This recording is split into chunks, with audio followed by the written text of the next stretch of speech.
Hello, magandang gabi sa inyong lahat. Grabe na init, ano? Grabe na init. Anyway, balik tayo sa dati natin topic. Oy, nabasa niyo ba yung post ni Sir MG do sa group niya? Mukhang as of now, titigil muna siya sa kaka-content kay kay Sir Norman Mangusin or kay Tito Norman. Kasi nga paulit-ulit, magko-content na lang yata siya pag may bagong development na. Parang last content niya na yata yung isang araw, 'di ba? Well, ganun talaga no. Ah, Actually hindi naman niya talaga mundo si FLM. Siguro gusto niya munang mag-try ng ibang content.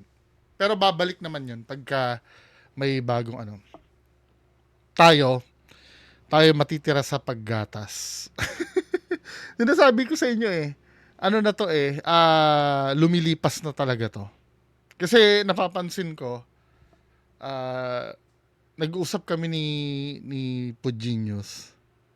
Hindi na mausap no, nag-anuhan lang, nag-message lang. Kasi pinaalam niya din sa akin eh na last content na daw ni MG yung isang araw.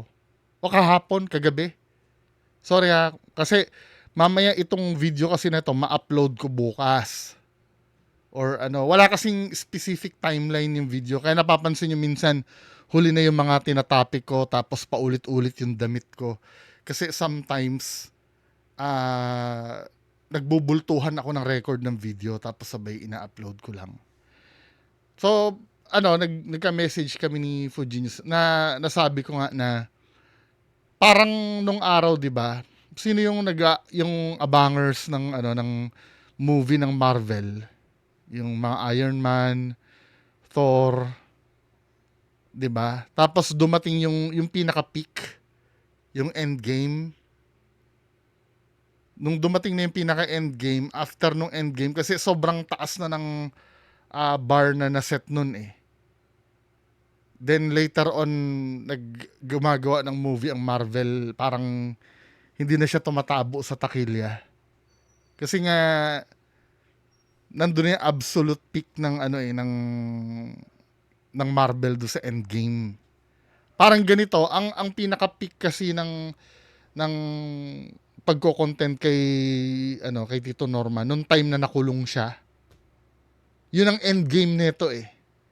Then itong mga susunod, mga ilang phase na lang ito. Susunod na phase na lang. Depende sa magiging resulta na lang, no? Anyway, may mga bago na naman kasing pinagsasabi si Tito Norman. Na gusto ko lang reakan, no? Wala naman siguro masama pag nireakan ko to. Anyway, ito yung unang video na re-reakan natin. Love story daw ni Nanang Remy at Pacifico. Play natin. Kada Bernorms, love story naman ni Nanang at saka ni Pacifico. Oba. Walang love story yun. Ano lang yun eh. Alam mo na. Hindi siya makapalag, pag nandun siya. Kasi alam niya nandun yung tatay niya eh. Hindi siya makapalag eh. Actually, may nagpasa na sa akin ito. Shoutout sa'yo, nagpasa sa akin yan ng video na to. Yung tinanong siya. Sabi ni Kada Bernorms, love story naman ni Nanang at saka ni Pacifico. Oba. Walang love story yun. Ano lang yun eh. Alam mo na. Hindi siya makapag-invento ng istorya. Nandun kasi yung tatang niya eh. 'Di ba? Ako, to be honest, siguro walang FB yung tatay niya. Walang hindi siguro alam ng tatang niya yung gravity ng mga pinagkakalat niya. Alam ko, aware si tatang.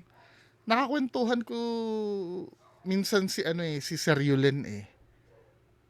Alam ko galit sa kanya si tatang noon.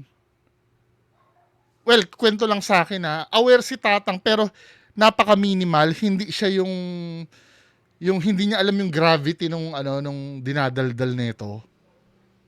Na kung marirealize, ako sa tingin ko, kung marirealize ni Tatang Gilbert yun, masasaktan yun. Biruin mo, itakwil ka ng anak mo, parang ikinahihiya ka. na ang pinagkakalat iba yung tatay niya, masakit sa ano yun? Masakit sa tatay yun. Di ba? Siguro dumating na yung time na nandun na ano, wala na tayong magagawa. nandun na eh. Parang useless na rin na nagulpihin siya ni tatang. Well, no? Kaya minsan, may nagpi-PM sa akin. Hindi ako makasagot. Kasi sinasabing gano'n sabing gano'n ng iba nagpi-PM sa akin. Sana hindi na dinadamay si Tatang Gilbert daw. Tsaka sila, Nanang Remy. Pero kasi, mga ma'am sir, ang problema kasi dito kay Tito Norman kasi yung sa buhay nila, parang nakikinabang din kasi yung magulang eh. I partially agree no na, lalo na si Tatang Gilbert, hindi na dapat, mukhang mabait yung matanda eh. Mukha namang mabait. Kaya lang, bakit hindi nila makastigo ito, no? Pero si Nanang Remy talaga, feeling ko talaga alam na alam niya lahat eh. Kasi kasama siya doon sa leak audio, di ba? Di ba pangungonsinti yun, yung ganon? Tapos, sinalang ka pa sa korte para, gawa ng istorya. Di ba, men?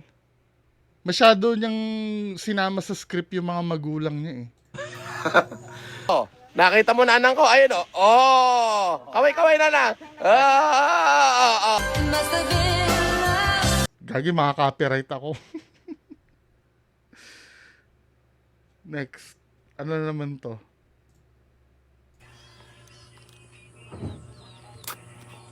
Alam nyo, nakakaawa din yung yung mga basher natin. Oh. Nakakaawa. Yang sila food poison. Oh, pansinin nyo, pagka wala akong live, mukha silang tanga. Wala silang content. Wala silang kita. Hindi naman. May content naman ako iba, pang 2:00. Mababa nga lang yung views. Pero nagko-content naman ako ng iba. Ang pure talagang pure na content si Puginius. Actually, bumalik na nga lang ako nung umano na si si Sir MG eh. 'Di ba? Kita. Oo. Iba? Ganun yun. Ulit-ulit yung sinasabi to, no? Walang content, walang kita. Pero kung ganun ang di sana nanahimik ka. Walang masasabi sa iyo yung Pero kahit manahimik kami, nauungkat at nauungkat sa iyo eh.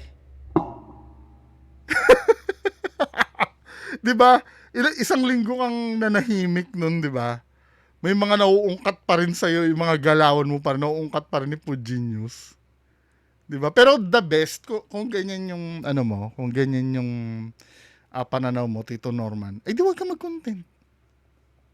Ay, tiyak, gutom lahat yung mga sinasabi mo. Di ba? Ako, magre-recover ako, babalik akong paranormal. Doon ako kukuha ng subscribers. Kasi ang alam mo sa isang YouTuber, natutunan ko kay Sir Clint. Kilala niyo yung Just Clint na friend ko yun eh. Ang natutunan ko sa kanya, kung may channel ka daw dapat focus ka sa isang bagay. Para yung mga subscribers mo hindi nalilito. Halimbawa, nakilala ka sa cooking content, no? Nagko-cooking content ka. Biglang naging channel ka ng sabungan. Puro sabungan yung piniplay mo. Mako-confuse yung ganun kasi yung nangyari sa akin. Kaya napapansin nyo, no? Nung time na galing ako kay FLM content ko, naka-gain ako ng subscribers doon siguro mga 10,000. Then nag-shift ako sa paranormal. Bumaba yung views ko. Kasi doon sa paranormal kasi hindi naman interesado yung yung mga subscribers ko kay FLM noon eh. Nung nag-shift ako sa paranormal, nakakuha ako ng 10,000 subscribers uli doon. So, 20,000 na, no? 50-50 na. So, nasanay sila sa paranormal. Nang dumating si Sir MG, bumalik uli ako kay FLM. Bumaba na naman uli yung views ko. Pero, dahil sa kabubus ni Sir MG, dumami ang subscribers ko. Bumalik yung mga luma kong subscribers dati. Di inabot ngayon ako ng 40,000 subscribers. So sa makatwid, yung 75% ng ng subscribers ko ay FLM community. 25% lang yung paranormal. Kaya napansin nyo, pag nag-content uli ako ng ibang content or paranormal, bababa na naman uli. Pero okay lang yun. Darating ang time, mag-a-adjust na naman uli yun. Ganun talagang buhay ng YouTuber. Kaya hindi naman yun eh. Yung magko-comment kayo sa akin, pag hindi si FLM ang content mo, bababa. Given kasi yun eh. Siyempre, ibang content ko. Ang sinubscribe kasi sa akin, FLM eh. 'Di ba? Pero it doesn't mean na wala nang maiko-content. Ang dami. Isang pag walang-wala kang pera, wala kang mai-content, mag-content ka ng politics eh. Kaya lang ayoko kasi sa politics eh. May mga technicalities kasi ang politics na hindi ko alam. Baka mamaya dadaldal ako dito na hindi ko alam. Kasi 'di ba, komplikado 'yan, may involved na batas diyan. Mamaya magkamali pa ako eh. Monetize pa naman yan. So, nung minonetize, syempre may kita sila. O di yung kita nila, kung kaninong bank account papasok yung kita nila, kung kanino pinadadala ni Meta, di yun ang may kaso. Ganun lang yun. Ano ka ba? Bakit ang tagal na hindi pa naaano si Puginius? Hindi mo pa natatriangulate. 'Di ba? Na cybercrime mo na nga dati yan eh. Si Puginius eh. Bakit Tsaka invalid yon. Invalid yung sinasabi mo na na kung kaninong bank account papasok, yun ang hindi. Kasi yung kakilala ko, sa bank account ng ibang tao eh. Tanong mo kay Attorney Him, alam niya yon. Yung kakilala bank account, so meaning hindi. Invalid yon. Ang hanapin mo doon yung pag sa YouTube, yung naka-register sa AdSense. Kaya lang kung ibibigay sa'yo ng yon. Pero yung sa bank account, unang-una, hindi mo makukuha yung bank secrecy law eh. Tsaka invalid yun na gawing Kasi yung sa bank account kasi, remittance lang yun. Hindi naman yun gumawa ng content. Pwede rin yung mismong gumawa ng content yung sa bank account. Invalid yun, men. Hindi siya pwede. Alamin mo kasi di na bank secrecy law. Pero correct me if I'm wrong Ang doon yung magre-register kay Meta. Yun. Pero sometimes hindi tunay na pangalan yun ni-register kay Meta eh. 'Di ba?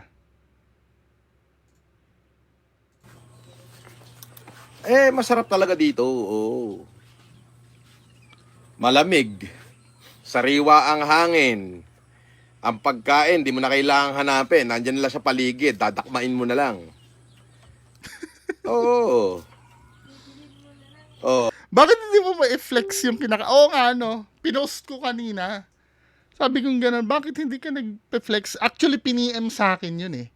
Bakit hindi siya nag-flex ng ng kinakain niya? Di ba dati gano'n ang ginagawa niya? Bakit hindi ka nag-flex ngayon ng kinakain? Ang daming manok dyan. Manok ng kapitbahay. Pwede na ulamin niya anytime. Akala ko ba yung susunod na ito conflict ito doon sa unang sinabi niya. Akala ko ba yung susunod na bahay dyan malayo pa? Tapos ngayon nakakaabot sa'yo yung manok ng kapitbahay. Magulo din ito eh. Sa paggawa-gawa niya ng istorya, hindi niya na alam kung paano niya pa-perfectin yung Di ba ka nakakahalata? Sa dami-dami ng hindi niya ma-perfect yung yung consistency nung istorya niya. Kaya nga dapat kung ako halimbawa yung mag-iimbento ka ng sarili mong buhay, dapat may hina-hire ka na ano eh. May hina-hire ka na nag-check kung magko-conflict yung mga sinasabi mo eh. Katulad niyan, 'di ba? Last time sinabi niya yung bahay daw sobrang layo.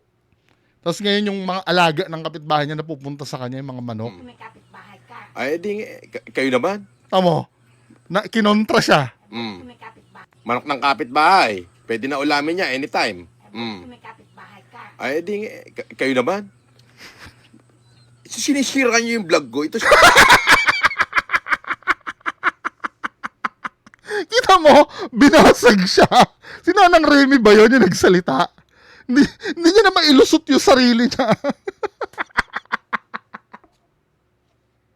Kasi sir, na-mention mo before, wala kayong kapitbahay dyan. Yung susunod na bahay malayo pa. Kaya kahit ako, alam mo ako, kahit na absent-minded ako, basta nakaramdam ako nag-iimbento ng istorya, nag-a-alarm sa akin eh. Kasi alala ko yung dati na sinabi mo, ang kapitbahay niyo yung sobrang layo pa. Ngayon, kahit si Nanang Remy, ganun din pala. Alam ni Nanang Remy na nagsisinungaling ka. Bahay ka. ay, kayo naman.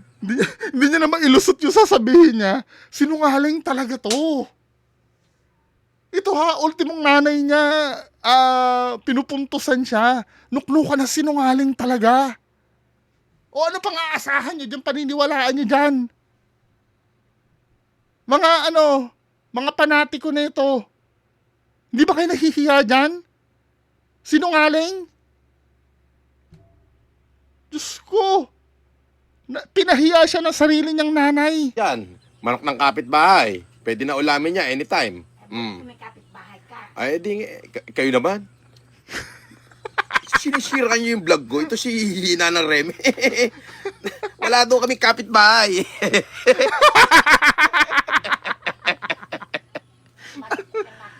Manok mo ba yan? Ay, manok pala ni Nanang Remy. Wala na problema. Sabi niya, manok pa yan nakikita mo. Manok niya. Wala. Nahuli ka, nag-invento ka. Hindi mo mawawala yun. Ay, manok pala. Casper, pilay ka ng 4. Dali. Tinola, adobo, pinrito, at saka Boss, kumuha na si Tatay Remy. Anong Tatay Remy? Isa rin yun eh. Wala. Ayaw pa ito humapon. Pahiya siya, no? Nakakahiya. Ultimong kasama niya doon, binasag siya. Siguro, si Nanang Remy, bagamat alam mo, medyo nangunsinti ng konti, pero hindi siya sanay magsinungaling eh. Kaya nga nung hinarap siya sa korte, nagkanda buhol-buhol, di ba? Napanood niyo ba yung content ko, kailan ba yan? Kagabi? Ay, hindi siya kagabi. Kagabi nga, yung si Nanang Remy pinasampa sa korte. Kinontra ni Nanang Remy yung pahayag nung taga PSA. Ay nako, sinungaling talaga tong taong.